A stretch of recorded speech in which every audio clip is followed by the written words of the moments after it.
Itong isang box na to mga mare, pinamili ko pa ito sa Ultra Mega noong November 12. Hindi pa nga natin na-display yung mga pinamili natin sa Ultra Mega noong November 12. Ito na naman tayo, namili na naman tayo kaninang umaga dun sa suki natin ng grocery store. Kaya lang mga mare, dahil nga tindera ka, yung pinaplano mo na bilhin lang ng kakaunti, medyo naparami na naman. Bibili lang sana ako sa suki ko ng grocery store ng mga Crostini Choco at saka yung ating mantika na labo, pati na yung ating mga sako na malalaki dahil nga paubos na yung ating mga tinitinda dito sa ating tindahan, kaya lang medyo naparami nga yung ating pamimili. Ganito yata talaga mga mare, kapag tindera ka, hindi mo maiwasan naman pabili ng marami kahit nakakaunti lang ang nakaplano at nakalista sa iyong pamimili. Minsan pa nga mga mare, yung plano mo na bibili na hindi mo na nabili dahil nga napabili ka na sa mga hindi nakaplano mong bibilhin.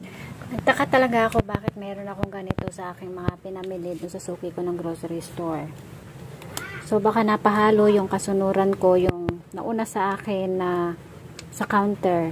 Inisip ko baka hindi siya kasama sa resibo, napahalo lang, pero nasa resibo ko siya talaga. Kaya lesson learned talaga, pag nasa counter tayo, kailangan titingnan natin mabuti. Kasi second time na nangyari sa akin ito.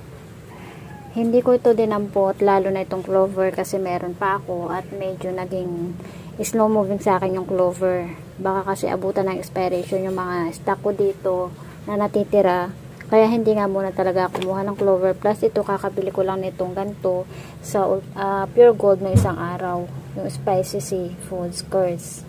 Tapos meron pa akong 2 piraso nitong potato fries na ganito. 2 piraso. Hindi nga ako bumili nito sa Pure Gold. Kaya siguro nagtaka ako sa aking bill na binayaran dun sa counter, sumabot ng 1,400 plus. Kasi may mga pinamili ko, may mga hindi ako dinampot sa pamimili ko, pero napasama pagdating sa counter. Lalo na napakatumal, kailangan talagang maingat tayo sa pamimili.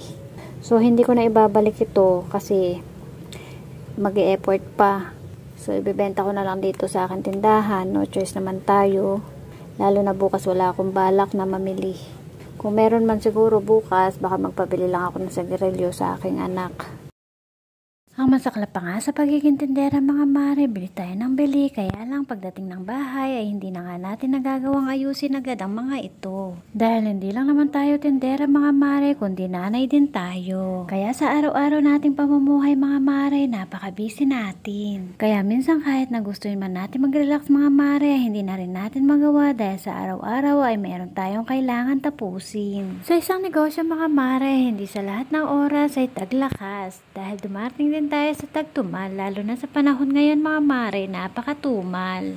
Ganon pa man mga mare, kailangan natin magpatuloy ng ating buhay dahil may mga anak tayong umaasa sa atin. Flex ko lang mga mare, itong mga pinabili natin kay Ultra Mega, biruin mo yung karagdagang kita na yan mga mare, napakalaking bagay bilang sari-sari store business owner. Kagaya na lang mga mare, nitong ating Nesty Apple sa 6 na piraso, meron na tayong 2 piraso ng Milo na free.